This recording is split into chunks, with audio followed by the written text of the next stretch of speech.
Bismillahirrahmanirrahim. Assalamualaikum warahmatullahi wabarakatuh. Alhamdulillah hamdan katsiran tayyiban mubarakan fih kama yuhibbu rabbuna wa yardah, wa asyhadu an la ilaha illallah wahdahu la syarika lah, wa asyhadu anna Muhammadan abduhu wa rasuluh sallallahu alaihi wa ala alihi wa ashabihi wa sallama tasliman katsira. Amma ba'd, alhamdulillah kita bersyukur kepada Allah Subhanahu wa taala pada pagi hari ini. Sebelum kita bekerja semuanya, kita akan membahas tentang bagaimana seorang muslim menyambut bulan suci Ramadan.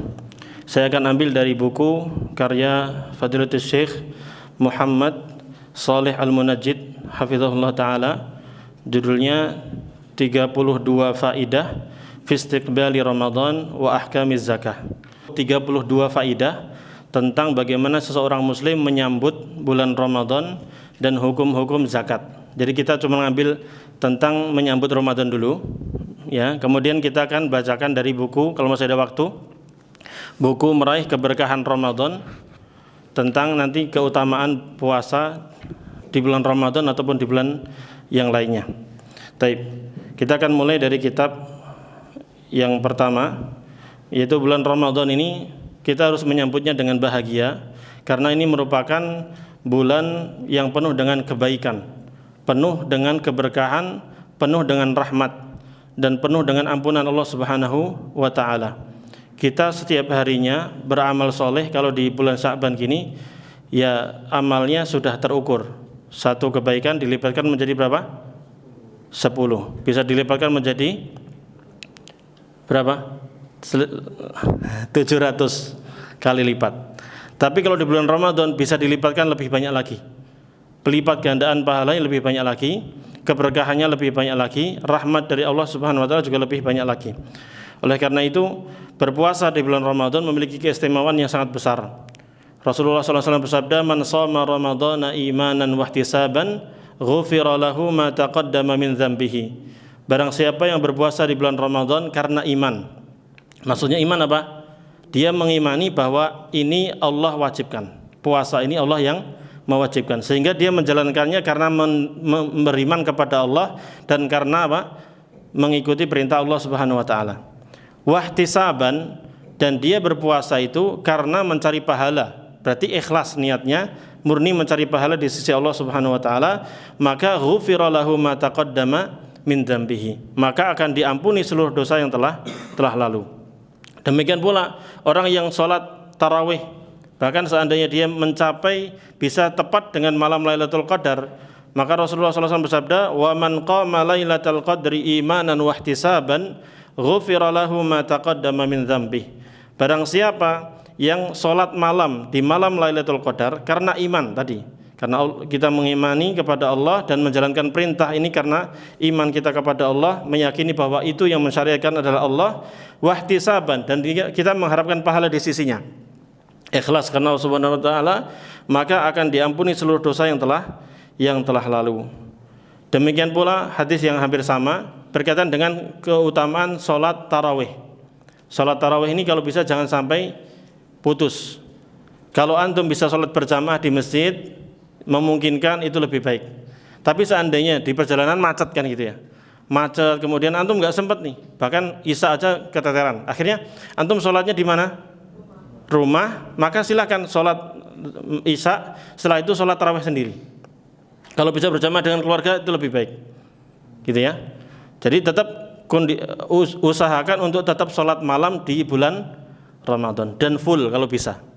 Karena Rasulullah SAW bersabda, "Wa man qama Ramadhana imanan wa ihtisaban, ghufira lahu ma taqaddama min dzambi." Dan barang siapa yang sholat di malam hari di bulan Ramadan sebulan penuh karena iman dan karena mengharapkan pahala, maka akan diampuni dosanya yang telah lalu. Ya.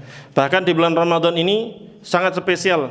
Rasulullah SAW bersabda, "Idza kana awwalu lailatin min syahri Ramadan, sufidatis syayatin wa maradatul jin wa ghulliqat abwabun nar falam yuftah minha babun wa futtihat abwabul jannah falam yughlaq minha babun." Ya, apabila tiba malam pertama di bulan Ramadan, kapan itu? Kapan Ramadan? Tanggal 1 Ramadan, ya. Tergantung nanti penentuan pemerintah. Ru'yatul hilalnya ditetapkan kapan, kita ngikuti aja. Tapi kalau nanti tiba 1 Ramadan, misalnya sore nanti itu ditetapkan isbat, ya, sidang isbat ditetapkan besok 1 Ramadan. Maka sejak maghrib itu berlaku hadis ini. Apabila tiba malam pertama dari bulan Ramadan, maka apa yang terjadi? Setan-setan dan jin-jin yang jahat itu akan dibelenggu, diikat, sehingga mereka tidak bisa menggoda kita sebagaimana hari sekarang. Sekarang dia bisa menggoda kita. Lagi kajian tiba-tiba kita sibuk dengan mikirkan yang lain. Lagi kajian kita digoda agar kita bisa ngantuk tidur. Nah, dia bisa menggoda dengan leluasa. Tapi kalau nanti masuk bulan Ramadan, itu mereka dibelenggu, jadi nggak leluasa lagi. Terus pertanyaan, Ustadz, kok masih banyak yang maksiat tuh? Kan gitu ya, masih banyak tawuran, masih banyak yang nyuri. Ya, setannya sudah dibelenggu, itu benar. Tapi namanya kejahatan itu sumbernya nggak cuma dari setan. Sumbernya dari siapa aja? Ada manusia sendiri. Dia sudah latihan maksiat selama berapa? Setahun loh. Ya. Kalau cuma dibelenggu 1 bulan, ya sebelumnya sudah pengalaman dia, maksiat jalan terus. Hawa nafsunya juga ammaratun bisu, memerintahkan untuk melakukan perbuatan buruk. Maka tadi jawabannya itu, Ustaz, kenapa katanya dibelenggu kok masih banyak maksiat? Jawabannya apa tadi? Karena faktor mendorong untuk maksiat nggak cuma setan, tapi apa? Ada hawa nafsu, ada kebiasaan buruk dari seseorang itu. Nah, dari sini juga Bapak Ibu yang dirahmati Allah Subhanahu wa taala, teman-teman kita, ya, kita bisa mengambil kesempatan Ramadan ini untuk memperbaiki diri. Mumpung setannya sudah dibelenggu, berarti tinggal urusan kita dengan Allah Subhanahu wa taala sama hawa nafsu kita. Kalau kita mau memperbaiki diri, maka ini waktunya. Kita pengen rajin baca Quran, ini waktunya. Melatih diri. Maka dalam banyak kitab, ya, para ulama menulis bulan Ramadan itu adalah bulan tarbiyah, bulan untuk mendidik diri kita menjadi hamba yang lebih baik. Maka ujungnya perintah takwa apa? Perintah puasa apa? La'allakum tattaqun, agar kalian bertakwa. Karena ini selama 1 bulan itu kita dilatih dan kita dibebaskan dari apa? Gangguan siapa? Setan. Ya, maka ini kesempatan bagi kita untuk memperbaiki diri. Ya, jangan kita sia-siakan. Kemudian pintu-pintu neraka juga semuanya ditutup, pintu-pintu surga semuanya dibuka. Jadi nggak ada pintu neraka yang dibuka, nggak ada pintu surga yang ditutup. Semuanya seperti itu. Kemudian akan ada malaikat yang menyeru, ya baghiyal khairi aqbil wa ya baghiyasy syarri aqsir. Wahai orang yang ingin melakukan kebaikan, maka lakukan sekarang. Bulan Ramadan kesempatan kita memperbanyak kebaikan. Dan kita bisa merasakan, Pak, ketika kita masuk bulan Ramadan itu ibadah kayak ringan banget, enteng. Masjid semua penuh atau tidak? Penuh hari pertama tapi. Ya. Lama-lama ada kemajuan. Ya, istiqomahnya memang istiqomah berat. Yang enak apa? Istirahat. Baik. Jadi akan ada yang menyeru, ya baghiyal khairi aqbil. Wahai orang yang menginginkan kebaikan, mau beramal soleh, silahkan kerjakan sekarang. Tapi wa ya baghiyasy syarri aqsir. Ya, tapi barang siapa, wahai orang yang menginginkan keburukan, kejahatan, mau bermaksiat, tolong berhenti. Jangan lakukan di mana? Bulan Ramadan ini. Rugi. Kenapa? Ini kesempatan memperbanyak amal soleh. Umur kita enggak lama, umur kita pendek. Nabi SAW menyatakan apa? Umurnya umatku itu sekitar 70 atau 60 sampai 70. Sedikit sekali yang lebih dari itu. Teman-teman seumur kita banyak yang meninggal kan? Bahkan lebih kecil daripada kita sudah banyak meninggal. Sebab meninggal banyak, ada yang sakit, ada yang tabrakan, ada yang macam-macam. Ya, sedikit di antara kita yang bisa umurnya panjang. Ya, makanya gunakan umur ini untuk memperbanyak amal soleh. Kesempatan kapan melipat gandakannya? Di bulan Ramadan. Apalagi nanti kita bisa mendapatkan malam Lailatul Qadar, maka selama amal soleh yang kita lakukan di malam itu, maka akan dinilai seperti melakukan amalan yang sama selama berapa? 1000 bulan. Jadi kalau kita sholat malam bersama imam, itu kan pahalanya seperti sholat malam suntuk. Ya, tepat di malam Lailatul Qadar, maka seperti kita melakukan sholat malam itu selama 1000 bulan. 1000 bulan berapa tahun? 83 lebih berapa? Sekian bulan. Ya, susah ngitungnya. Wah itu. Nah, berarti kan kita dapat pahala bonus nih. Kalau itu kita dapatkan setiap tahun, berarti akan banyak. Sekarang umur kita berapa? Misalnya ada yang 20-an, 30-an, ada 40-an, 50-an. Tinggal sisa waktu ini, ayo kita gunakan untuk apa? Beramal soleh. Apapun yang kita bisa lakukan, 10 malam terakhir bisa diganjil, bisa digenap. Nggak bisa ditentukan, karena itu yang pendapat yang benar.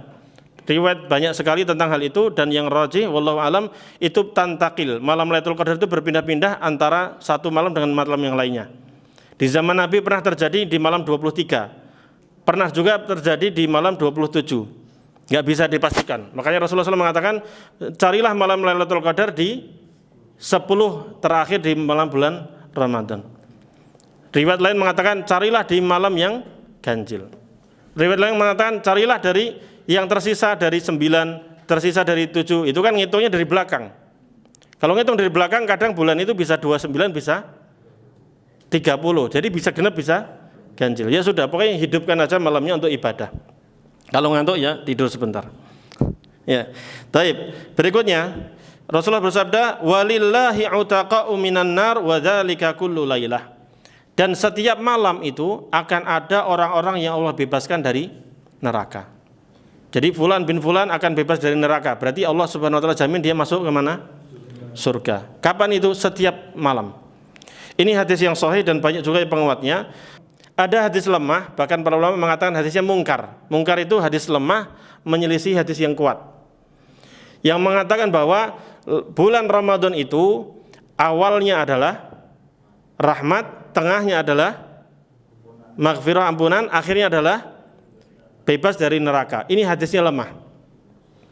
Ya, yang sahih ini setiap malam akan ada orang yang dibebaskan dari neraka, dan setiap malam, setiap siang di bulan Ramadan itu akan ada ampunan Allah, rahmat Allah, semuanya. Jadi satu bulan full. Maka orang muslim itu kalau menyambut bulan Ramadan itu senang sekali, mereka bahagia. Karena apa? Inilah kesempatan saya memperbanyak amal soleh yang akan meningkatkan derajat kita nanti di surga. Semakin banyak amal soleh yang diterima sama Allah, maka semakin tinggilah derajat kita di surga. Level derajat itu masing-masing ditentukan dengan apa? Amal soleh. Kalau masuk surganya itu ditentukan dengan rahmat Allah. Allah yang menetapkannya. Tapi nanti antum mau di bintang 7 atau bintang, ya ditentukan dari mana levelnya, dari amal soleh kita. Maka berlomba-lombalah. Terutama keluarga yang sudah punya keluarga, yang belum semoga cepat dapat jodoh. Amin. Ya, yang sudah berkeluarga silakan berlomba-lomba beramal soleh. Nanti kita akan dikumpulkan sama Allah sama keluarga kita, dan nanti akan ditempatkan di tempat yang paling tinggi. Misalnya ayah, ibu, anak, kan itu. Amal soleh mereka kan beda-beda. Ketika mereka nanti masuk surga semuanya, maka mereka akan dikumpulkan jadi satu.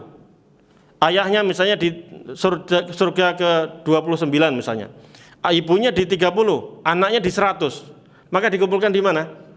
Yang 100, yang paling tinggi. Dan semakin tinggi itu nikmatnya semakin banyak, semakin nikmat, semakin luar biasa.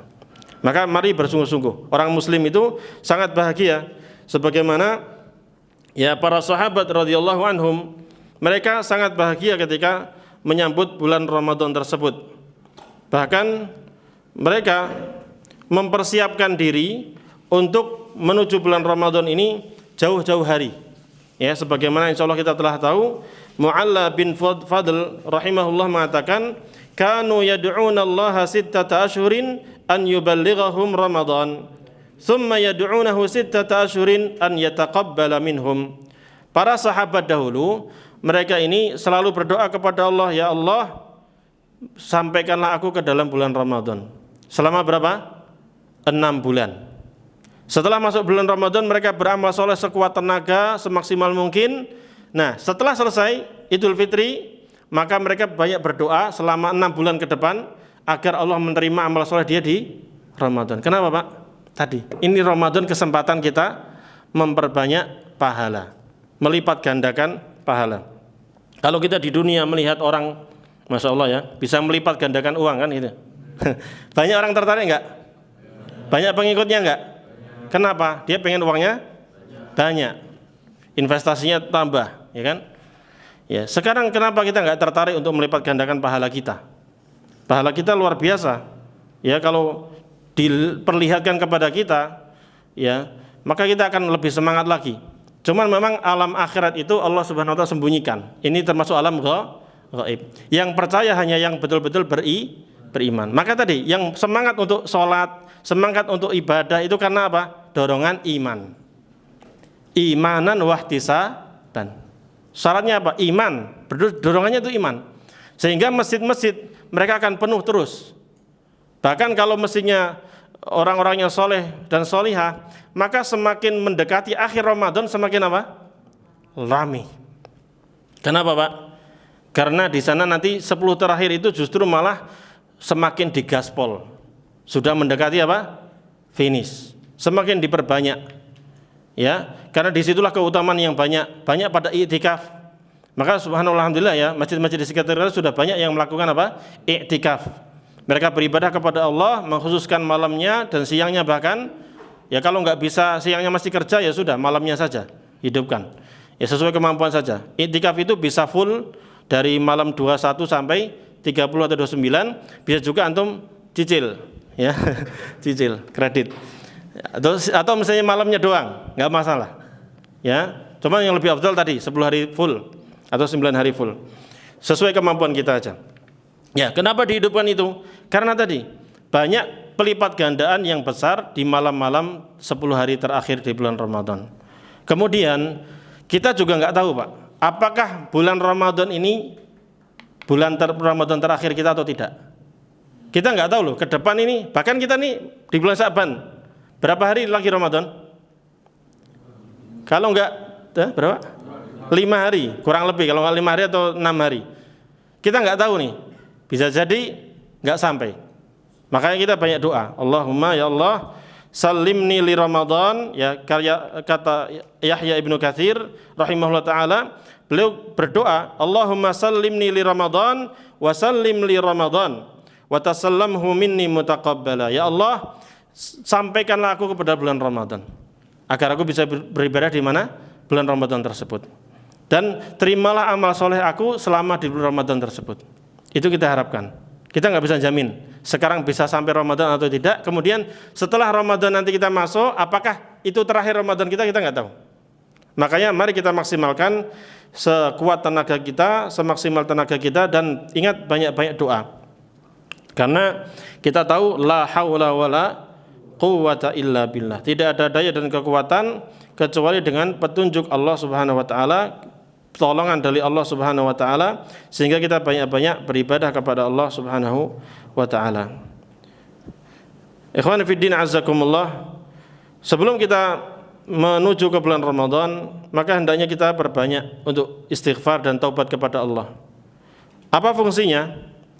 Fungsinya untuk meringankan kita. Karena ingat bahwa yang membuat kita susah ibadah, membuat kita malas ibadah itu apa? Dosa. Dosa itu kayak membebani di badan kita. Semakin banyak dosanya, semakin susah kita ibadah. Ya, makanya kita harus bersungguh-sungguh menjauhkan perbuatan dosa itu.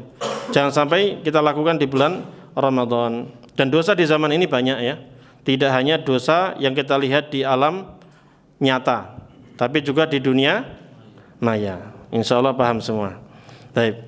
Jadi mohon bertakwa kepada Allah dimanapun kita berada. Kita usahakan untuk memaksimalkan bulan Ramadan ini dalam rangka beribadah kepada Allah Subhanahu wa taala, dan tetap ikhlas. Berusahalah untuk ikhlas karena Allah Subhanahu wa taala.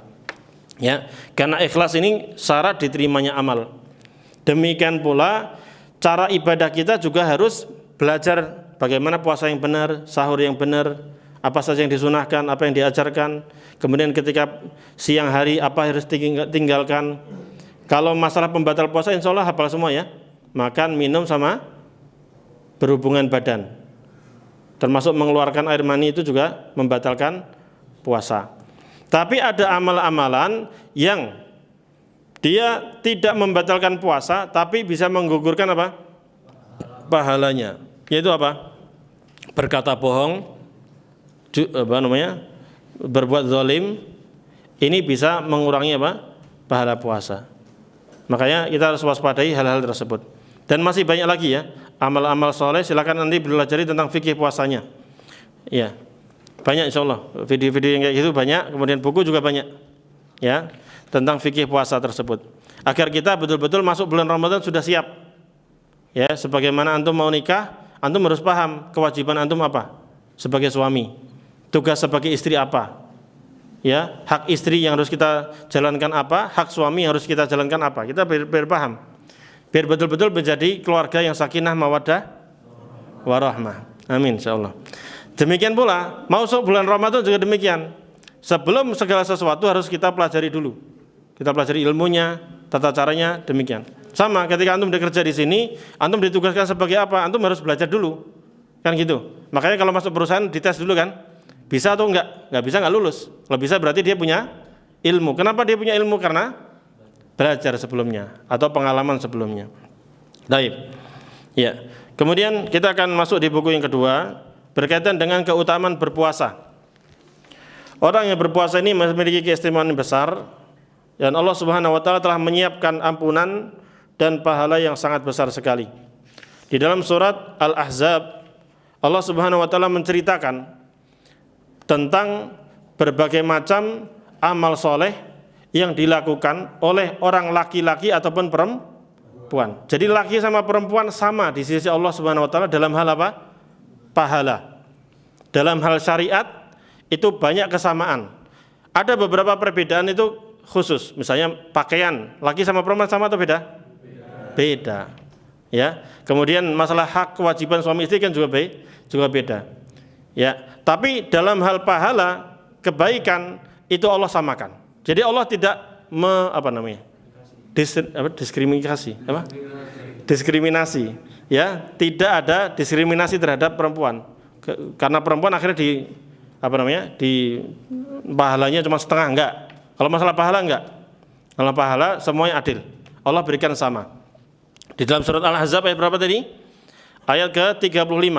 Allah Subhanahu wa taala berfirman, "Innal muslimina wal muslimati wal mu'minina wal mu'minat wal qanitina wal qanitat was sadiqina was sadiqat was sabirina was sabirat wal khashi'ina wal khashi'at wal mutasaddiqina wal mutasaddiqat was saimina was saimat wal hafizina furujahum wal hafizat wal dzakirina Allaha katsiran wal dzakirat a'adda Allahu lahum maghfiratan wa ajran 'azima."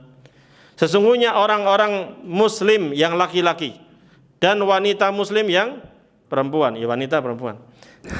Dan wanita laki-laki yang mukmin, yang beriman, dan wanita yang beriman. Ya, laki-laki yang taat, wanita yang taat. Laki-laki yang jujur, wanita yang jujur. Laki-laki yang sabar, wanita yang sabar. Laki-laki yang khusyuk, wanita yang khusyuk. Laki-laki yang sering bersedekah dan wanita yang suka bersedekah, laki-laki yang sering berpuasa dan wanita yang sering berpuasa, laki-laki yang menjaga kemaluannya, tidak melakukan perbuatan zina, homo, lesbian dan semisalnya. Demikian pula wanita yang menjaga kemaluannya, jangan sampai selingkuh, jangan sampai berzina, dan laki-laki yang rajin berzikir mengingat Allah, ya, banyak-banyak berzikir, dan juga wanita yang banyak-banyak berzikir. Apa balasannya? A'addallahu lahum maghfiratan wa ajran 'azima. Maka Allah akan siapkan untuk mereka ampunan dan pahala yang besar. Kita butuh ampunan atau tidak? Butuh. Dosa kita banyak atau sedikit? Banyak. Yang disengaja banyak, apalagi yang enggak disengaja.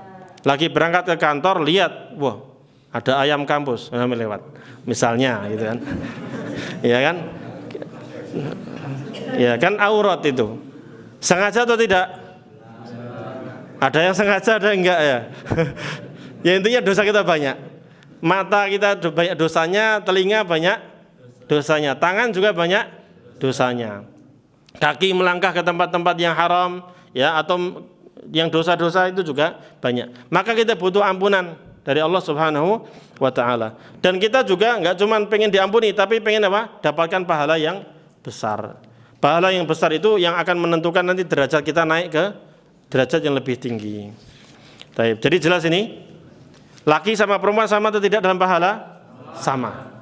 Sudah, masing-masing bersungguh-sungguh, masing-masing fastabiqul khairat, berlomba-lomba dalam kebaikan. Ya. Kemudian, puasa merupakan amal yang sangat baik. Oleh karena itu sangat dianjurkan orang yang safar misalnya, kalau dia ada di pilihan kan. Kalau orang safar itu dia punya pilihan, apakah boleh buka atau berpuasa. Tapi berpuasa itu lebih baik bagi dia kalau dia kuat. Kalau dia kuat dan enggak berat. Antum mampu berjalan jauh, sekarang enggak jalan, pakai pesawat kan, pakai mobil, gampang. Silahkan, antum kalau kuat puasa silahkan puasa. Tapi kalau mau berbuka boleh atau tidak? Boleh. Ya, Allah Subhanahu wa taala berfirman, "Wa antasumu khairul lakum in kuntum ta'lamun." Dan kalian berpuasa itu adalah merupakan kebaikan bagi kalian jika kalian mengetahui. Ya, seperti itu. Kemudian, puasa merupakan salah satu sebab meraih ketakwaan. Ini di ayat yang kita kenal semuanya. Allah Subhanahu wa taala berfirman, "Ya ayyuhalladzina amanu kutiba alaikumus shiyam kama kutiba alal ladzina min qablikum la'allakum tattaqun." Masya Allah, rajin-rajin semua ini kayaknya pada. Nah, wahai orang-orang yang beriman, diwajibkan kepada kalian untuk berpuasa sebagaimana diwajibkan kepada umat-umat sebelum kalian. Siapa umat sebelum kita? Ya, ya umat sebelum kita, nabi-nabi sebelum kita, syariat sebelum kita ada puasa atau tidak? Ada. Di zaman Nabi Musa ada puasa, di zaman Nabi Isa ada puasa. Ya, di zaman Nabi Ibrahim, Nabi Dawud juga ada puasa. Bahkan puasanya Nabi Dawud itu ditetapkan dalam agama Nabi Muhammad SAW, dalam syariat Nabi Muhammad SAW. Apa itu puasanya? Sehari puasa, sehari tidak. Baik. Ya, tujuannya apa? La'allakum tattaqun, agar kalian bertakwa. Nah, kita mau bertakwa gimana? Ya tadi, dengan cara berpuasa yang benar, yang ikhlas, kemudian menghayati makna-makna puasa tersebut. Sholat pun demikian, ibadah pun demikian. Selama bulan Ramadan itu kita gunakan untuk memperbaiki diri kita, menjauhkan diri dari maksiat. Karena puasa itu yang kita harapkan tidak hanya sahnya doang, tapi apa? Harus dapat pahalanya. Tadi sebagaimana kita sampaikan, ya, ada beberapa amalan yang kalau kita kerjakan puasanya tetap sah, tapi dia menggugurkan apa? Pahala. Seperti apa? Berbicara yang bohong, al-qaulu zur wal amalu bihi. Berbicara bohong atau melakukan perbuatan kebohongan. Manipulasi data, jual beli, transaksi dia bohong. Ini asli padahal KW. Yang gitu. Ya. Ini bahaya. Makanya kalau jualan harus jujur. Jualan apa saja harus jujur dan hendaknya menjelaskan kondisi barangnya sesuai dengan yang aslinya. Baik, kemudian puasa merupakan perisai yang melindungi kita dari api neraka. Perisai tahu ya? Tahu insya Allah. Tameng. Orang kalau perang itu harus pakai apa? Tameng. Zaman dulu. Sekarang pakai tameng tembak habis. Sekarang pakai tank. Helm. Ya. Kalau demo pakai tameng kan. Polisi kan pakai tameng tuh untuk melindungi apa? Dari serangan tuh. Nah, tameng itu fungsinya apa? Melindungi dari tusukan tombak atau tusukan apa? Pedang, ya, atau yang semisalnya. Maka puasa pun demikian. As-siyamu junnah, kata Allah Subhanahu wa taala dalam hadis qudsi. As-siyamu junnah yastajinnu bihal 'abdu minan nar wa huwa li wa ana ajzi bihi. Puasa adalah merupakan perisai, tameng yang digunakan seorang hamba untuk melindungi dirinya dari neraka. Tapi tameng ukurannya masih berapa? Seukuran badan kita. Ya atau tidak? Ada enggak tameng serumah? Itu tembok namanya. Tameng minimal seukuran badan kita. Tingginya mungkin seukuran badan kita. Lebarnya juga demikian. Taib. Itu tameng. Itu satu riwayat. Ya. Riwayat yang lain, Ya, as-siyamu junnatun wa hisnun hasinun minan nar. Puasa adalah perisai dan benteng. Berarti benteng lebih besar daripada perisai. Ya, ini hadisnya sahih ya. Puasa itu adalah perisai dan benteng yang melindungi dari api neraka. Ya, tidak hanya melindungi dari api neraka, tapi juga dia bisa melindungi kita dari perbuatan yang buruk. Termasuk perbuatan apa? Zina. Orang kalau anak muda, mudi itu syahwatnya lagi tinggi-tingginya. Laki-laki lihat perempuan cantik suka, wajar atau tidak? Oh, tidak keras. Wanita lihat laki-laki ganteng suka, wajar atau tidak? Wajar dong. Naluri ada di laki-laki dan perempuan. Cuman saling mencintai ini, saling suka ini harus dijalurkan, harus dialirkan dengan jalur yang benar. Dengan apa itu? Pernikahan yang sah sesuai dengan syariat. Tidak boleh melakukan perbuatan di luar nikah. Ya, jelas ini? Baik. Oleh karena itu, Rasulullah SAW memerintahkan laki-laki dan perempuan juga, kalau sudah dewasa, sudah mampu untuk nikah, maka hendaknya untuk nikah. Ya ma'syaras syabab, man istata'a minkumul ba'ah falyatazawwaj. Wahai para pemuda, barang siapa di antara kalian mampu untuk menikah, maka hendaknya dia menikah. Sudah bisa bayar kontrakan, kan minimal itu kontrakan, ya bisa nyediain kasurnya, kompornya, gas, galon, minimal itu, kipas, kalau bisa AC, ya kan? Sudah, cari akhwat, cari perempuan yang cocok, nikahin. Maharnya jangan mahal, kasihan, ya sesuai dengan kesepakatan. Kalau bisa nggak mahal lebih baik. Soalnya yang penting mana? Penting maharnya atau penting setelah mahar? Kalau antum maharnya misalnya 100 juta, dikit atau banyak itu? Enggak, 1 miliar misalnya, yang lebih banyak lagi, 1 miliar, kasihkan tuh perempuan, 1 miliar. Setelah itu antum nggak punya uang sama sekali, nggak bisa bayar kontrakan. Kira-kira bahaya atau tidak? Bagaimana mau ngasih nafkahnya? Kan gitu. Jadi sesuai dengan kemampuan kita saja. Dan itu sebenarnya bisa dinego. Misalnya pihak perempuan minta sekian, antum nego, Pak. Kurangin dikit Pak, buat besok nih, buat bayar kontrakan, buat banyak ya, keperluan-keperluan setelah itu. Jadi alangkah baiknya mahar itu sesuai dengan kemampuan dan jangan berlebih-lebihan. Karena kasihan, banyak jomblo kan ya. Kalau maharnya terlalu tinggi, susah nih. Waduh, kerjaan juga, Masya Allah, lagi luar biasa nih ekonominya kan gitu. Maharnya tinggi, akhirnya wah nikah susah nih. Akhirnya jomblo deh, jomblo sejati. Nah, makanya ini harus didudukkan ya. Hendaknya yang diperhatikan oleh orang tua itu adalah apa? Yang penting anak saya diambil sama laki-laki yang soleh dan bertanggung jawab. Sudah. Yang penting saling mencintai, mau makan nasi uduk setiap hari juga nggak apa-apa. Kan gitu. Yang penting hidup dan bahagia. Dan bahagia tidak harus kaya. Tapi kaya juga bahagia. Ya, kalau mampu itu juga apa? Silahkan nikah. Tapi kalau belum mampu Ustaz, wah ini gaji juga pas-pasan ini. Buat kos-kosan juga kadang masih nunggak misalnya. Antum insya Allah enggak? Antum insya Allah, Masya Allah. Ya, misalnya ada kayak gitu. Berarti kan belum mampu untuk melakukan apa? Nikah. Maka apa yang dilakukan? Ya, fal yasum, maka hendaknya dia berpuasa. Fa'alaihi bisawm, maka hendaknya dia berpuasa. Karena puasa itu fungsinya apa? Bisa menahan syahwat tadi. Enggak bakar bergejolak terlalu besar. Ya. Tapi kalau sudah puasa masih bergejolak juga, oh berarti matanya masih belum jelas itu. Mungkin melihat matanya itu masih lihat yang tidak baik. Ya atau tidak? Ya mungkin. Ya. Ya kadang syahwat itu muncul dari mana? Dari mata. Yang paling banyak itu dari mata. Atau dari pendengaran kadang, dengar suara. Ya. Makanya harus diperhatikan itu. Kalau kita bisa menjaga pandangan kita, maka insya Allah kita akan lebih bisa mengontrol syahwat kita. Insya Allah. Siap ya? Baik.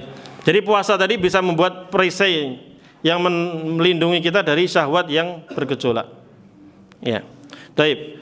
Kemudian yang lebih luar biasa lagi, orang yang berpuasa 1 hari saja di jalan Allah, maka Allah akan jauhkan wajahnya dari api neraka sejauh 70 tahun. Bayangkan Pak, 70 tahun perjalanan itu kira-kira berapa kilo? Intinya jauh. Rasulullah SAW bersabda, "Man shama yauman fi sabilillah, ba'adallahu wajhahu 'anil nar 70 kharifa." Barang siapa yang berpuasa 1 hari saja di jalan Allah, maka Allah akan jauhkan wajahnya dari api neraka sejauh 70 tahun perjalanan. Berarti jarak dia dengan neraka sangat jauh.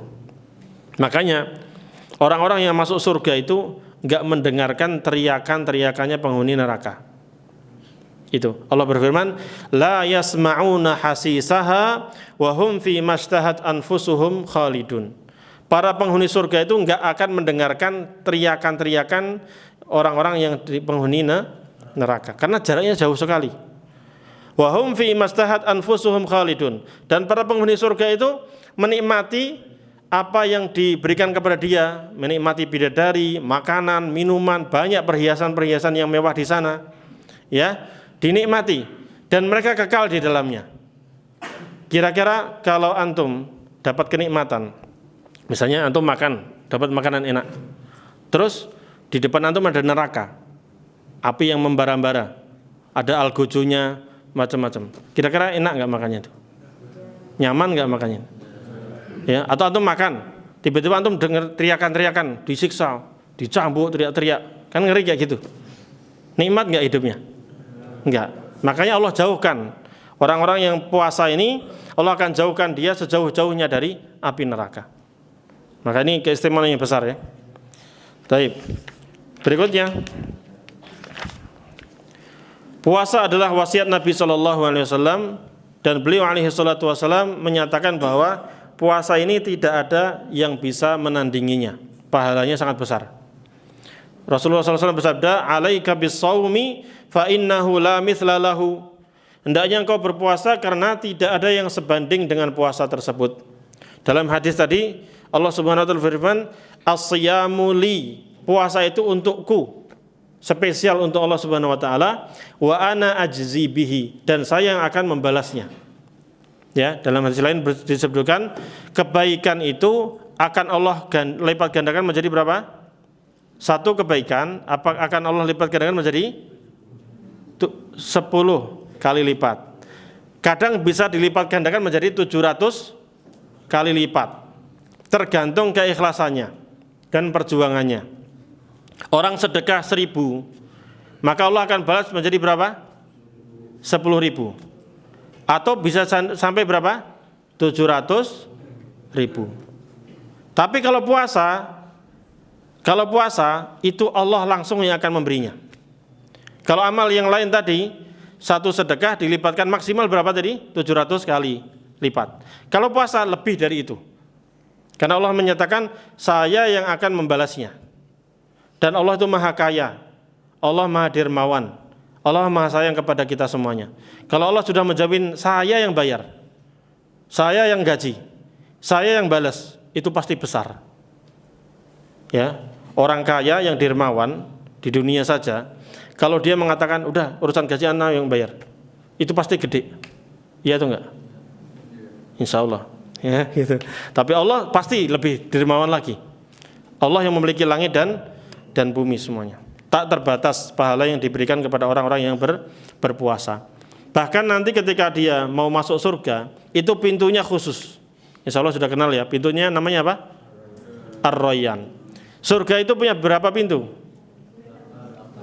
8, Masya Allah, Alhamdulillah. Neraka punya berapa pintu? 7, Alhamdulillah. Pintar-pintar, Masya Allah. Berarti kajiannya sukses, Pak. Allah berfirman, laha sab'atu abwab likulli babin minhum juz'um maksum. Neraka itu punya 7 pintu dan masing-masing sudah ada bagiannya. Surga, Allah berfirman, Rasulullah SAW bersabda apa?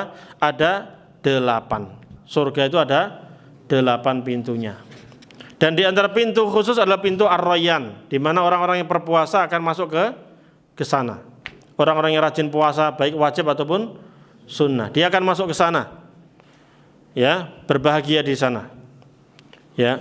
Dan masing-masing amal soleh itu sebenarnya punya pintu. Pintu sholat juga ada, pintu sedekah ada, pintu jihad ada. Bahkan ada orang yang bisa dipanggil dari semua pintu. Ada atau tidak? Siapa itu? Ya, Abu Bakar As-Siddiq, Masya Allah. Mungkin kalau hadiah, dapat hadiah semua kayaknya. Ya, Abu Bakar As-Siddiq radhiyallahu anhu itu bisa melalui semua pintu. Kenapa? Karena beliau melakukan itu semuanya. Beliau lakukan itu semuanya. Ya, sehingga mendapatkan keistimewaan tersebut. Ya. Baik. Kemudian puasa akan menghapuskan dosa. Tadi sudah kita sampaikan di awal kajian ya. Bahkan dosa antara kita dengan istri kita. Anda punya istri, sering kita melakukan kesalahan atau tidak? Sering. Sama adik, sama kakak aja sering apa? Cekcok, beda pendapat, sama anak kadang juga marah-marahan. Itu dosa. Dan itu kita bisa minta maaf sama dia dan juga bisa dihapus dosanya dengan apa? Berpuasa itu. Termasuk juga sholat, sedekah itu bisa menghapus itu semuanya. Ya, fitnatur rajuli fi ahlihi wa malihi wa waladihi wa jarihi tukaffiruha as-salatu was-shaumu was-shadaqatu wal amru wan nahyu. Ujian seseorang, ya, dosa dia ketika berurusan dengan keluarganya, hartanya, atau anaknya, bahkan tetangganya, itu bisa dihapus dosanya dengan melakukan sholat, puasa, sedekah, amar ma'ruf atau nahi mungkar. Ya, itu bisa menjadi penghapus dosa. Walaupun tadi kalau dosa kita kepada orang, manusia itu harus minta maaf. Kalau kita salah sama seseorang harus minta maaf. Baru itu diampuni sama Allah Subhanahu wa taala. Kalau kita mengambil haknya orang lain, kita harus mengembalikan. Ya, itu syarat taubatnya demikian. Ya. Baik. Kemudian berikutnya sudah tuh enggak? Lanjut ya. Ya, puasa dengan Al-Qur'an, apalagi Ramadan. Ramadan itu kita tidak hanya puasa doang, tapi harus memperbanyak apa? Membaca Al-Qur'anul Karim sesuai kemampuannya. Kalau bisa 1 hari khatam, insyaallah, ya. Kalau bisa 1 hari 1 juz itu baik. Targetkan, silahkan ditargetkan. Minimal tadi 1 hari 1 juz, sehingga 29 hari kurang 1 berarti. Di akhir dikebut jadi 2. Kalau 30 hari berarti sudah genep. Semuanya 30 juz, 1 Al-Qur'an. Diusahakan, bisa dicicil. Dan sekarang alhamdulillah kita dimudahkan dengan apa? Al-Qur'an. Ya, boleh kita pakai aplikasi di Al-Qur'an HP itu. Enggak masalah. Ya. Tapi kalau mau pakai Al-Qur'an juga itu enggak masalah, lebih baik. Ya. Kalau baca Al-Qur'an dengan HP itu tidak disyaratkan harus apa? Wudu. Megangnya berbeda hukumnya dengan megang apa? Mushaf Al-Qur'an. Kalau mushaf Al-Qur'an sebagian ulama mengatakan harus wudu. Walaupun sebagian mengatakan itu sunnah hukumnya. Taib. Cuman kalau pakai HP banyak godaannya. Lagi baca gini muncul notifikasi. Kalau Al-Qur'an kan enggak. Tapi kadang Al-Qur'an gini HP di sini juga. Ya sama aja. Jadi cobalah. Ini mumpung Ramadan. Setiap hari kita baca Al-Quran, coba tingkatkan di bulan Ramadan ini bulannya Al-Quran. Dan puasa dan Al-Quran itu akan menjadi syafaat nanti di hari kiamat. Dia yang akan membela kita. Dia akan berkata, puasa akan berkata, ya Allah, saya dulu telah menahan dia dari makanan dan syahwat di siang hari. Maka tolonglah dia, bantulah dia, ampunilah dia. Ya, jadi puasa bisa memberikan syafaat kepada orang yang rajin puasa. Demikian pula Al-Quran akan membela orang yang rajin baca Al-Quran. Ya, dia mengatakan, ya Allah, dulu saya menghalangi dia dari tidur di malam hari. Mestinya waktunya istirahat, dia malah apa? Baca Al-Quran. Maka tolonglah dia, selamatkanlah dia. Ya subhanallah, kita ada yang bela. Kita ada yang bela. Di antara ciri-ciri husnul khotimah itu kita meninggal dalam keadaan puasa. Jadi siapa yang mau meninggal? Dalam keadaan puasa gitu. Ya, Rasulullah SAW bersabda, "Man qala la ilaha illallah khutima lahu biha dakhalal jannah." Siapa yang mengucapkan kalimat la ilaha illallah lalu dia meninggal dunia saat itu, maka dia masuk surga. Demikian pula, man shoma yauman ibtigha'a wajhillah khutima lahu bihi dakhalal jannah.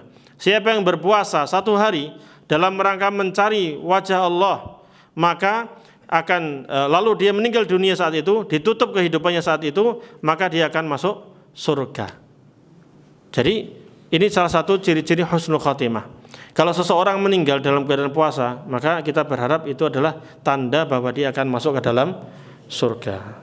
Semoga Allah Subhanahu wa taala masukkan kita dalam surga, karena amal-amal itu tergantung akhirnya kita nanti. Ya, amal perbuatan itu tergantung akhirnya kita. Dan nanti di puasa itu perbanyak tadi baca Al-Qur'an dan banyak doa. Karena doanya orang berpuasa itu dikabulkan. Kemudian yang terakhir, selain kita puasa, kita ini Ramadan kan banyak orang puasa. Jadi kalau bisa kita memutar otak biar kita bisa untung lebih banyak. Bagaimana caranya? Satu kerjaan tapi bisa menguntungkan hasil yang sangat banyak. Mau nggak kira-kira? Misalnya Bapak kerja satu hari aja, tapi dapat gaji 10 orang. Bisa? Mau kan? Enak nggak kayak gitu? Antum kerja mestinya dapat satu gaji, tapi dapat gaji 1000 orang. Mau atau tidak? Mau. Puasa itu bisa kita gunakan untuk itu. Caranya gimana?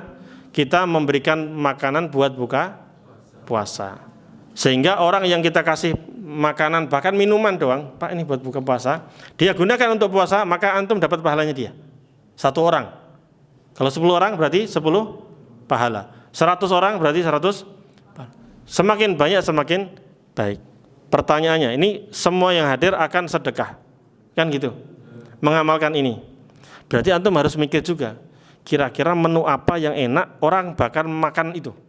Kan gitu. Orang kalau dikasih banyak dia mikir milih atau tidak? Milih.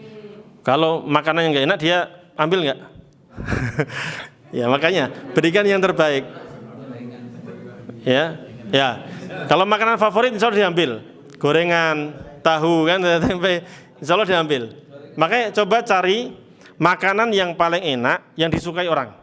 Yang pasti diambil dan dia digunakan untuk buka. Ya itu silakan silakan berimprovisasi. Baik.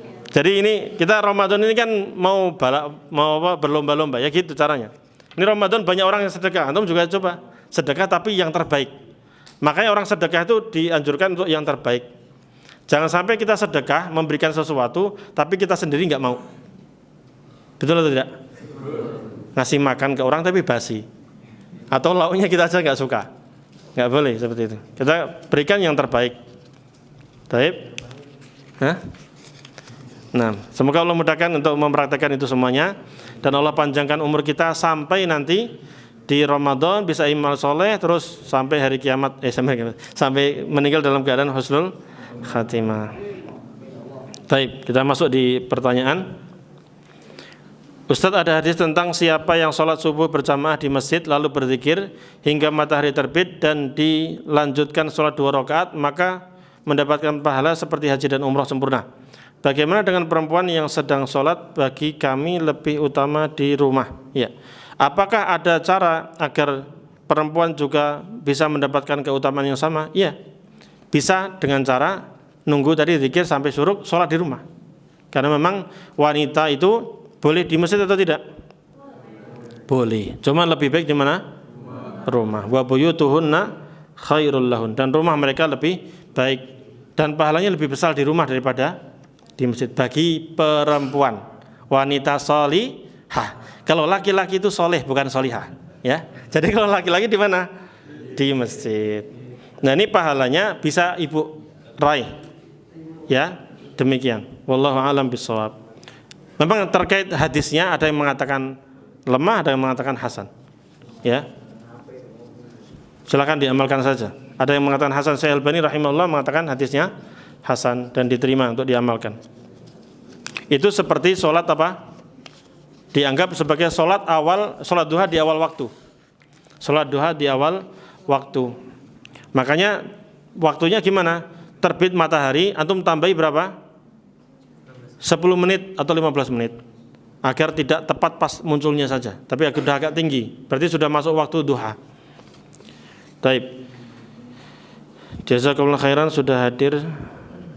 di Papandayan Sergo. Semoga Allah berkahi ilmu Ustaz dan mengikhlaskan niat kita semua dalam menuntut ilmu. Amin. Gak ada pertanyaan nih? Terus. Amin, amin. Doanya. Gak apa-apa, doa itu kebaikan kan? Bismillah Ustaz, bagaimana cara membedakan antara seseorang yang menampakkan kebaikan agar bisa menjadi contoh bagi orang lain dengan perbuatan yang termasuk riya? Karena terkadang kebaikan itu terlihat oleh banyak orang, di mana batas indikatornya agar hati kita tetap lurus. Ya, memang nggak semua amal itu bisa kita sembunyikan. Sekarang kajian antum sembunyi bisa nggak? Nggak bisa. Sholat berjamaah sembunyi bisa nggak? Sedekah sembunyi bisa? Bisa. Terang-terangan bisa atau tidak? Mana yang lebih baik? Dua-duanya baik. Allah berfirman, in tubdus sadaqati fa ni'immahi. Kalau kalian menampakkan sedekah, terang-terangan sedekah, maka itu baik. Wa in tukhfuha wa tu'tuhal fuqara fa huwa khairul lakum. Tapi kalau kalian mau menyembunyikannya dan kalian berikan langsung ke orang fakirnya, maka itu lebih baik bagi kalian. Dua-duanya dikatakan apa? Kebaikan. Jadi cara indikator ikhlasnya dari mana? Hati sudah. Itu urusan hati. Jadi kita tinggal memperbaiki hati aja. Ikhlas, ya Allah saya betul-betul niat untuk Engkau ya Allah, mengharapkan pahalamu. Kalau ada bisikan, misalnya, wah ada bapak mertua nih, ya, misalnya antum perbaiki, atau calon mertua nih, perbaiki, ingat langsung dibanting setir, kan gitu. Jangan ke sana, nanti ke jurang itu bahaya. Antum ke kanan, langsung luruskan niatnya langsung saat itu. Makanya jaga niat itu perlu latihan dan itu terus-terusan. Di awal kita sebelum melakukan amalan, atau saat melakukan amalan, atau setelah melakukan amalan. Paham? Contoh sedekah. Sedekah sebelum kita sedekah, ya kita usahakan hati, maka niat itu di hati. Kadang orang mengatakan saya ikhlas karena Allah, tapi hatinya riya. Maka niat itu letaknya di mana? Hati. Yang menetapkan nanti hati. Jadi sebelum kita sedekah atau amal apapun, usahakan terus pegang niatnya ikhlas karena Allah. Saat kita sedekah, dilihat orang atau enggak dilihat orang, saat kita membaca Quran, dilihat orang atau tidak orang, sudah. Yang penting niat lurusnya karena mengharapkan pahala Allah Subhanahu wa taala. Setelah sedekah juga demikian. Kan kadang sudah sedekah nih, wah sudah niatnya ikhlas dari awal, dari tengah, setelah selesai sedekah muncul niat-niat yang buruk. Tiba-tiba dipuji sama orang, ya. Kemudian dia minta sanjungan orang, atau bahkan dia mengungkit pemberian dia. Ya, ini termasuk pembatal amalan. Allah berfirman, ya ayyuhalladzina amanu la tubtilu shadaqatikum bil manni wal adha. Wahai orang-orang yang beriman, jangan kalian batalkan pahala sedekah kalian dengan alman. Alman itu artinya mengungkit-ungkit. Kamu udah saya kasih ini kan? Bukan, kamu ingat nggak? Dulu saya yang memasukkan kamu ke perusahaan ini. Nah, diungkit-ungkit tuh. Enggak, saya nggak nyuruh. Saya nggak tahu. Misal, ini contoh aja. Kamu saya tolong dulu gini-gini. Nah, itu kan mengungkit. Ini pahalanya bisa hilang, Pak. Lenyap. Berarti dia tidak ikhlas. Ini dia menghilangkan pahala setelah dia melakukan amal tersebut. Atau adza itu nyakiti orang. Nih, saya kasih kamu makan nih. Ini makanan enak. Kamu kan orang miskin kan? Kamu orang melarat kan? Nah gitu. Itu kan menyakiti. Ini pahalanya hilang loh. Bahaya, Pak. Makanya kalau kita mau sedekah, mau bayar zakat nih, kan zakat diberikan kepada siapa? Orang fakir dan miskin. Kan gitu. Antum jangan bilang, orang miskin sini. Ya jangan, Pak. Langsung aja kasih. Pak, ini ada sedekah zakat. Terima gitu. Sudah selesai. Ya. Baik. Jadi niat ikhlas indikatornya apa? Udah itu hati kita, urusan hati kita. Kita nggak usah nggak usah peduli dengan omongan orang. Yang kita perbaiki adalah niat kita. Baik. Assalamualaikum Ustaz, izin tanya, kalau nanti di surga, amin insyaallah. Allah janjikan 72 bidadari. Oh. Amin amin.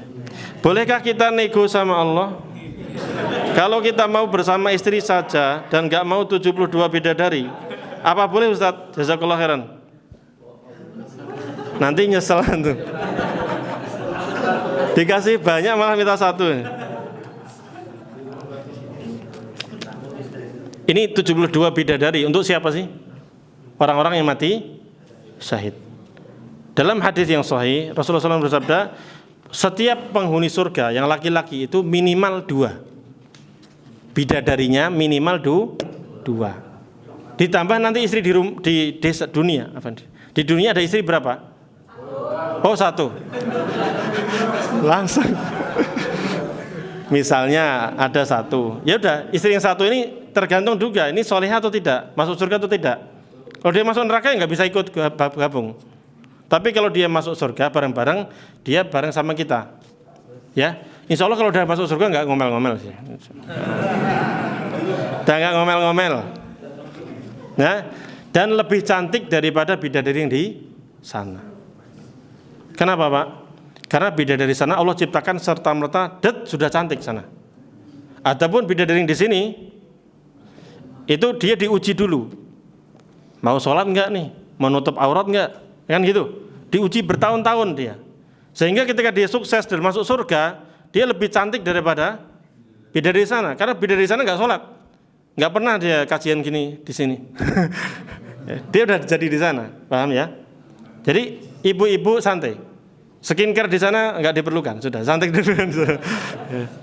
Enggak ada jual skincare di sana, udah cantik semuanya. Jadi kalau dikasih 70 bidadari, bersyukur kepada Allah Subhanahu wa taala, ya, enggak usah nego 1 doang. Udah dikasih banyak ini. Insya Allah, dan di sana enggak ada cemburu-cemburunya. Kalau di dunia ini antum punya istri 4, ada yang cemburu enggak? Ya, banyak yang cemburu. Yang bukan istrinya pun cemburu loh, ya kan? Enggak, semampunya aja. Mampu satu-satu aja. Ya, baik. Tapi kalau udah di surga, enggak ada rasa cemburu, rasa apa? Biasanya ngomel-ngomel enggak ada. Dengki aja enggak ada, Pak. Di dunia ini ada dengki enggak? Iri sama teman, wah itu kayaknya lebih sukses daripada saya. Dengki ada enggak? Ada. Tapi kalau udah di surga enggak ada. Allah berfirman, "Wa naza'na ma fi sudurihim min ghillin." Ya, di surga itu kami cabut semua rasa dongkol, rasa benci, rasa dengki di dalam hati mereka. Sudah enggak ada. Mereka bahagia, ikhwanan, mereka saudara semuanya. Saling sayang, saling mencintai. Jam berapa, Pak? 9:01. Jadi kalau dikasih 72 bidadari, alhamdulillah. Ibu-ibu enggak usah khawatir, enggak ada cemburu di sana, Bu. Santai aja. Adil insyaallah. Bismillah. Ustadz mau bertanya, berarti orang-orang yang pandai dan rajin ibadah namun kemudian dia melakukan dosa berselingkuh, jadi semua pahala dia hilangkah? Dia melakukan perbuatan dosa, iya. Ini selingkuh maksudnya apa? Zina. Zina atau apa? Ya, seandainya pun zina dia dosa besar. Ya, dosa besar. Dan dosa besar itu kalau dia bertaubat, Allah terima atau tidak? Terima tobatnya. Ya, tobat yang benar. Betul-betul dia menyesali, jangan sampai dia mengulang lagi. Dia minta maaf kepada suaminya atau istrinya yang telah dikhianati. Ya. Kemudian ya sudah di zaman kita belum ada penetapan hukum apa? Rajam. Rajam kan itu kewenangan pemerintah yang menjalankan. Kalau nggak jalanin ya sudah. Kita cukup apa? Istighfar, tobat, ya. Kemudian minta maaf. Setelah itu perbaiki perbuatan kita. Jangan sampai kita terjerumus ke dalam zina lagi. Ya. Demikian. Nah, setelah diampuni ya sudah. Berarti nanti tinggal dihitung di akhirat. Kalau dia memperbaiki pahalanya terus perbanyak, ya nanti akan bisa imbang. Bahkan bisa lebih berat amal apa? Solehnya. Ya. Ya. Jadi semua pahalanya hilangkah? Ya enggak juga. Pahalanya ada pahala sendiri, timbangan sendiri, nanti dosanya juga ada timbangan sendiri. Faman thaqulat mawazinuhu faulaika humul muflihun. Oh, yang kita hafal, faman thaqulat mawazinuhu fa huwa fi 'ishatir radiyah. Ya, itu di ayat lain. Yang awal tadi, barang siapa yang berat amal kebaikannya, maka dia orang-orang yang beruntung. Itu di surat Al-A'raf ada, di surat Al-Mu'minun juga ada. Kalau di yang kita hafal surat apa dia? Al-Qari'ah atau Al-Qari'ah ya? Ya, barang siapa yang berat amal kebaikannya, maka dia akan masuk di kehidupan yang diridhoi. Maksudnya mana? Surga.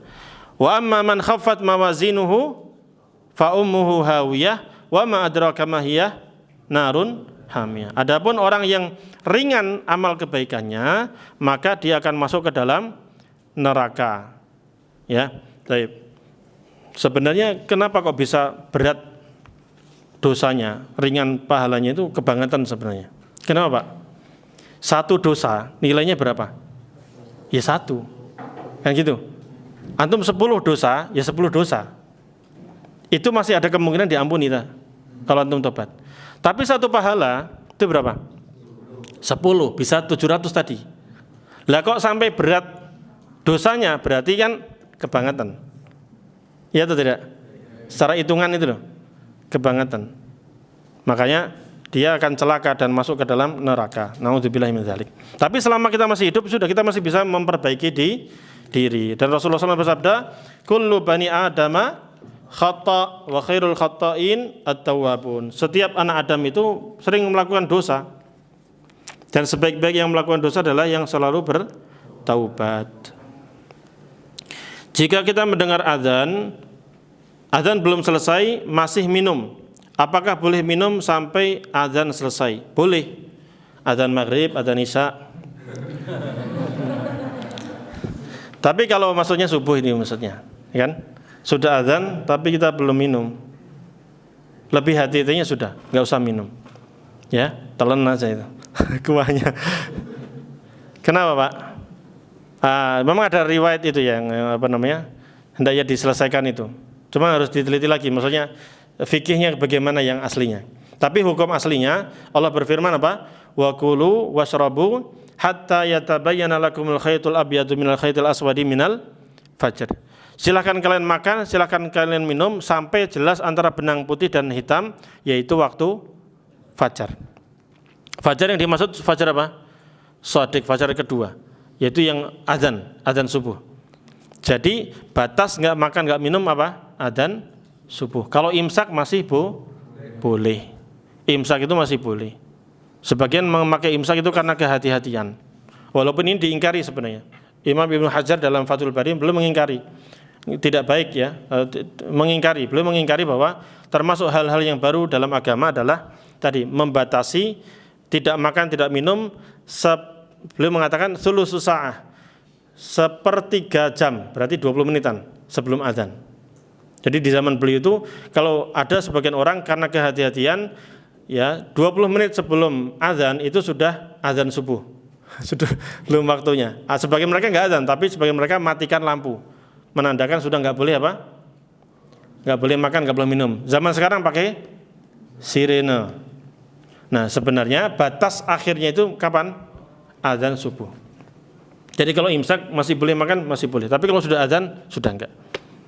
Wallahu a'lam bishawab. Terkait tadi memang ada riwayat itu, kalau masih sudah di mulut itu telan aja. Cuman kalau masih di sini nih, ini jadi masalah. Masih sepiring apalagi ya, masih sebakul. Apalagi lauknya enak. Ya, lebih baik hati-hatinya kita nggak usah makan lagi, nggak usah minum lagi. Sudah, insya Allah ya itu sudah lebih hati-hatilah. Dan makannya sudah cukup juga, minumnya sudah cukup. Kalau serut gimana? Serut tinggal kumur-kumur buang. Ya, taib. Maaf Ustaz, out of the topic, di luar topik ya. Dalam rumah tangga, ketika pasangan sering melukai hati, ditusuk gitu, gimana? Enggak. Sampai di mana batas kesabaran yang dianjurkan dalam Islam? Bagaimana membedakan sabar yang berpahala dengan sabar yang justru membiarkan diri dizalimi? Ini harus dilihat nih, melukai hatinya gimana? Yang jelas apapun yang terjadi dalam suami istri, hendaknya kita bersabar. Ya, bersabar. Kalau ada kekurangan dari istri, kekurangan dari suami, wajar, karena suami bukan malaikat, istri bukan bidadari surga. Ya, jadi harus saling memaklumi. Kalaulah ada kesalahan dari suami, misalnya galak suaminya atau istrinya galak, yang galak biasanya suami atau istri? Iya. Ya, dari sini kelihatan kan, nggak pada mau ngalah kan? Nah, kelihatan sudah dites nih. Jadi masing-masing harus saling mengalah. Ya, emosi harus dijaga. Karena kita harus ingat loh, Pak. Kita harus ingat, dulu kita mendapatkan istri kita perlu perjuangan atau tidak? perlu. Berjuang itu. Sampai enggak tidur lemburan kan? Nah, kita harus mempertahankan juga. Pertahankan dia. Ya. Jangan kita zalimi dia. Sayang, kasihan. Ini kan perempuan orang asing. Bayangkan, dia dari kecil sudah dididik sama siapa? Orang tuh, dibiayain sekolah sampai kuliah sampai kerja. Terus antum datang suka sama dia. Ngapain antum? Bayar biaya sekolahnya enggak? Biaya makan selama dia hidup itu dibayar enggak? Enggak kan? Mahalnya kan enggak segitu. Antum minta sama orang tuanya, suka mengungkapkan cinta antum. Terus diterima sama keluarga, istrinya juga nerima. Setelah jadi istri antum kok dizalimi? Ya, ini kan enggak bagus. Maka hendaknya introspeksi. Sama istri juga demikian. Suami itu dulu bukan siapa-siapa kita. Tapi subhanallah, suami datang ke kita, bukan ke kita, ke Anda, ke perempuan itu, seorang wanita. Kemudian apa? Dengan sukarelanya dia apa? Pengen mempertahankan wanita tersebut, membahagiakan wanita tersebut, dan menafkahi dan mencukupi sehari-hari. Wanita kerja di sini dapat investasi, dapat gaji Pak ya. Ibu-ibu dapat gaji di sini? Dapat rumah? Dapat rumah enggak, Bu? Listrik dibayari perusahaan enggak? Makan setiap hari dikasih perusahaan enggak? Kalau ibu mau beli emas, dikasih enggak sama perusahaan? Mau jajan ketoprak, dikasih perusahaan enggak? Iya, ada yang enggak? Enggak semua perusahaan kayak gitu kan? Tapi suami kayak gitu enggak? Iya, kan? Kontrakan rumah yang nyediain siapa? Suami. Pakaian yang beliin siapa? Beli sendiri. Suami kadang berikan kan?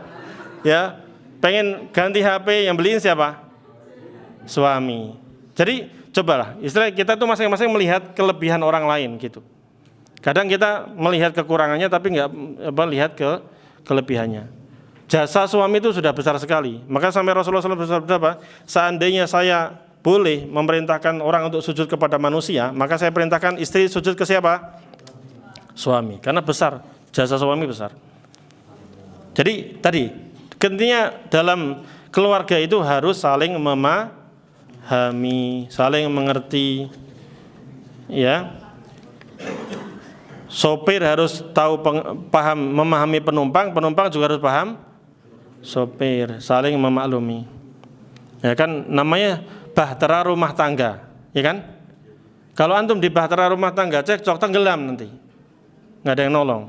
Makanya harus dua-duanya. Nahkodanya juga harus mahir, yang bantu juga harus saling tolong menolong. Baik. Ustaz mau bertanya, apakah ada perbedaan antara membaca Al-Quran di handphone dan di kitabnya langsung? Secara pahala dan lebih utama mana ya Ustaz? Wallahu a'lam bishawab. Saya pernah mendengar fatwa bahwa pahalanya sama. Pahalanya sama. Sama-sama itu adalah Al-Quranul Karim. Wallahu a'lam bishawab. Kalau ada yang mengatakan beda, ini butuh dalil. Apa bedanya? Gitu. Soalnya di zaman Nabi SAW, Al-Quran itu ditulis atau tidak? Ditulis, Pak. Ada yang ditulis. Para sahabat itu banyak disebut kutabul wahyi, para penulis wahyu. Jadi setelah turun ayat, Rasulullah menyampaikan sahabat, ada sahabat yang diperintahkan tulis. Nulisnya di mana? Ada yang di kayu, di pelepah korma, ada yang di tulang.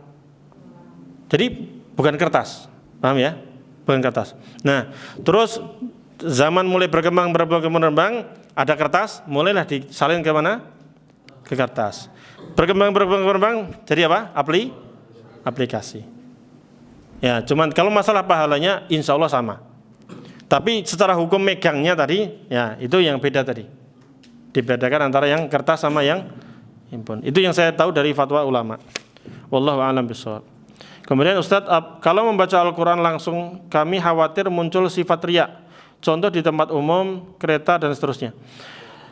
Apa lebih baik membaca langsung Al-Quran atau dengan melalui Al-Quran yang di HP saya agar dapat menjaga hati? Oh, kalau megang langsung itu kelihatan orang, gitu ya. Tapi kalau di HP kan dikira scroll doang, gitu. Wallahu a'lam bishawab.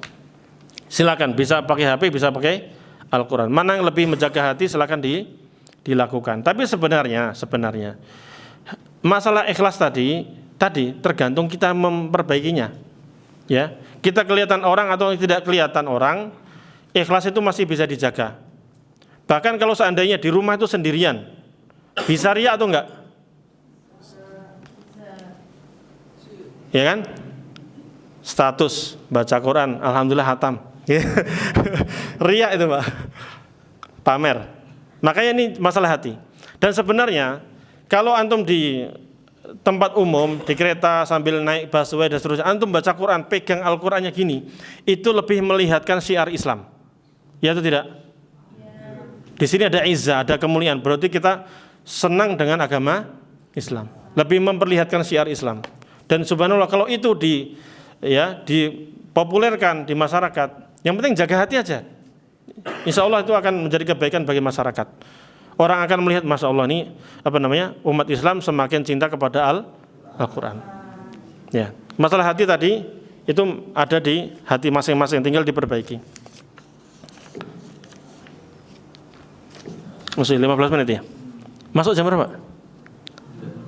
Sudah? Sudah masuk? Hah? Ini banyak pertanyaan. Mau semua dibaca? Baik, anak ngikut aja. Daripada kerja kan mending duduk sini kan. Gimana? Gimana? Baik. Izin tanya Ustaz. Saya bersahabat baik dengan teman saya. Kita sholat, puasa, kajian bersama. Tapi masalahnya setiap sholat saya tidak pernah khusyuk karena terbayang wajahnya yang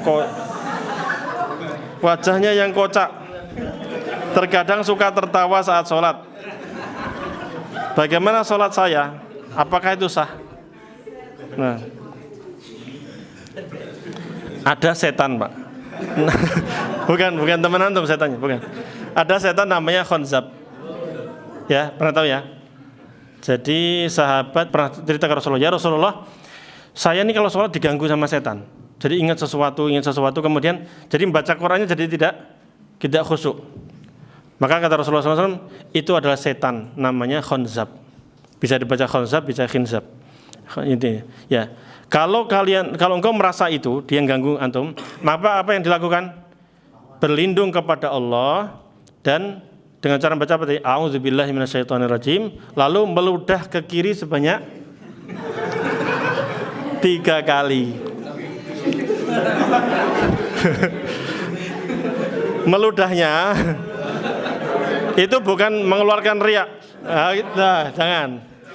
Jadi itu tafel. Tafel itu mengeluarkan angin dan sedikit air gitu dong. Kayak kita mengucapkan huruf tak, itu kan? 3 kali. Dan ke samping gini, bukan ke orangnya gini. Ya, ke samping gini, ke bawah. Ya, jelas. Dengan itu akan hilang godaan itu. Jadi kalau lagi sholat, ingat tuh temannya tadi ngakak bahas apa gitu kan.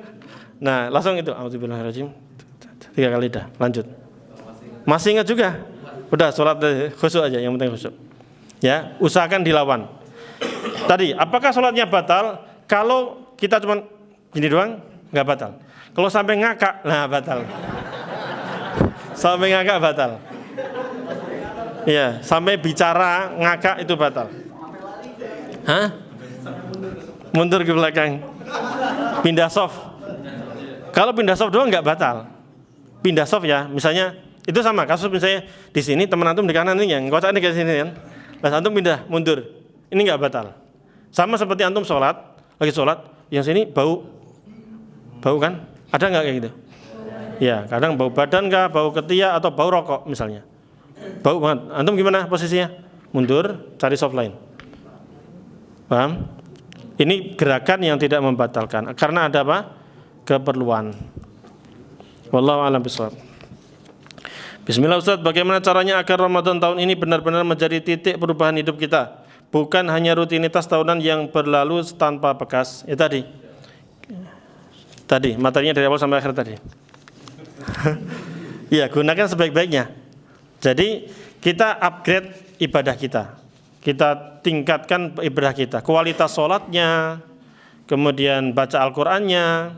Dan untuk menghayati ibadah kita sebenarnya kita harus belajar apa yang kita baca waktu sholat dulu, Pak. Ada buku bagus ya. Apa judulnya lengkapnya apa? Cari aja nanti.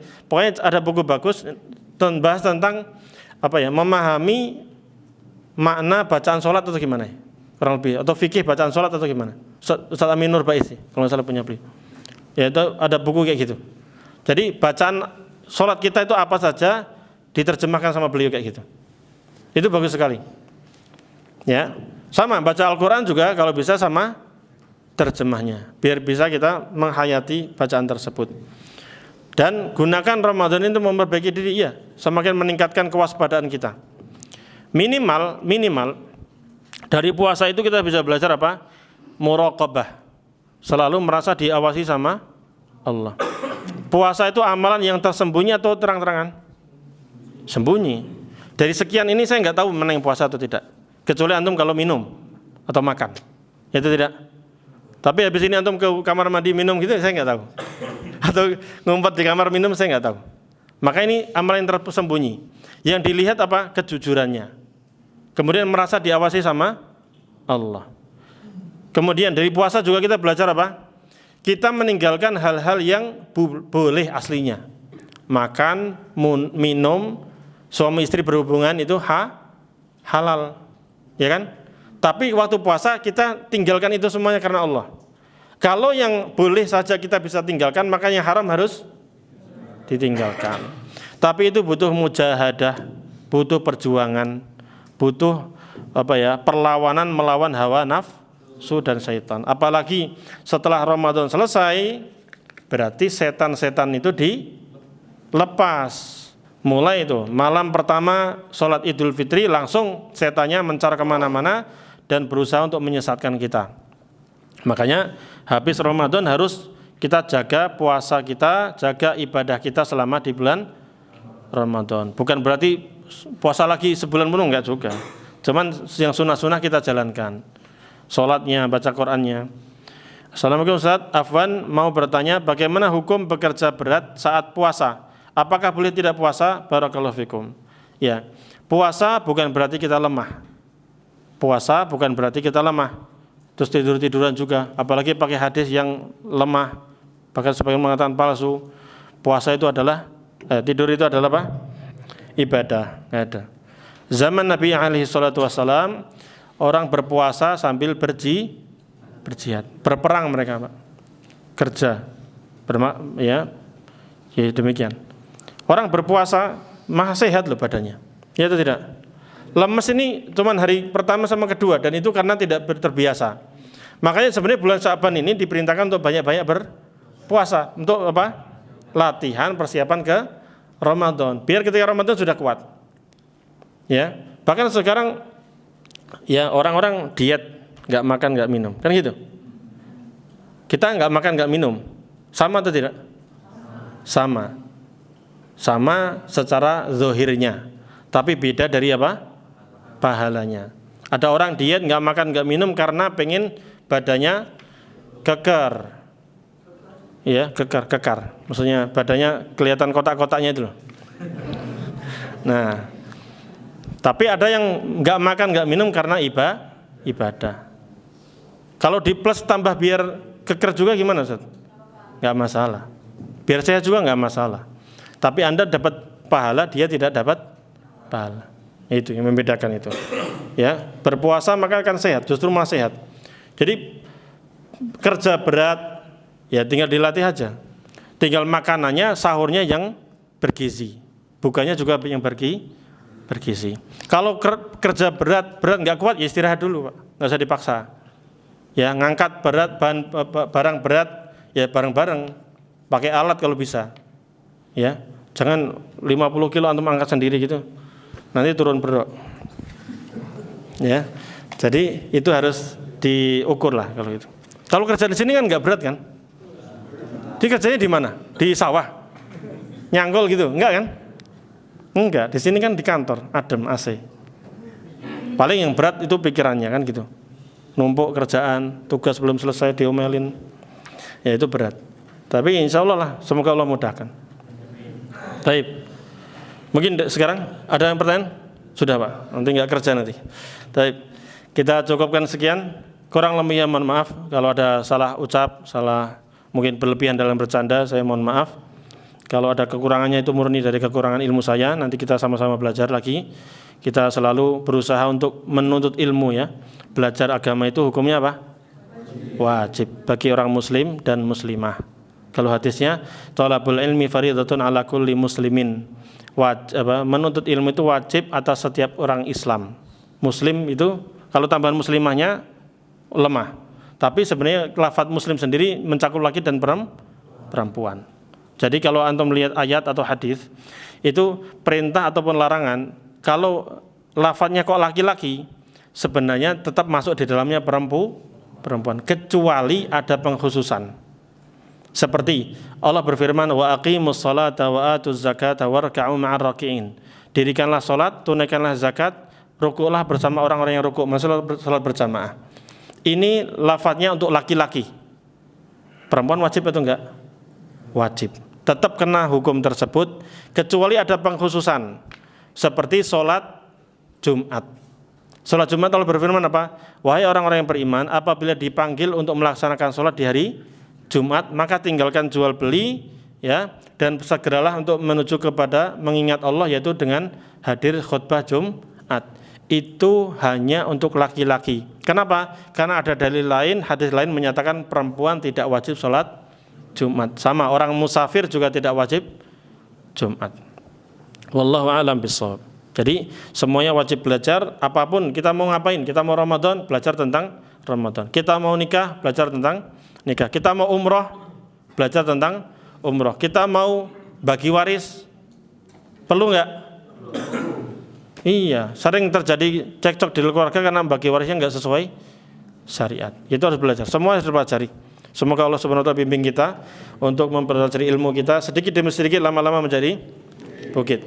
Jangan ada kata malas dalam belajar dan tidak perlu kita malu dalam belajar. Enggak ada kata terlambat dalam belajar. Semuanya sama, semuanya belajar. Dulu para ulama juga ada yang baru belajar itu umur 40 tahun. Sebelumnya enggak tahu apa-apa. Tapi tetap semangat, akhirnya malah menjadi ulama. Yang penting kita punya kemauan dan ketulusan, Allah akan mudahkan kita semuanya. Kita tutup, subhanakallahumma bihamdika asyhadu an la ilaha illa anta astaghfiruka wa atubu ilaik. Wassalamualaikum warahmatullahi wabarakatuh.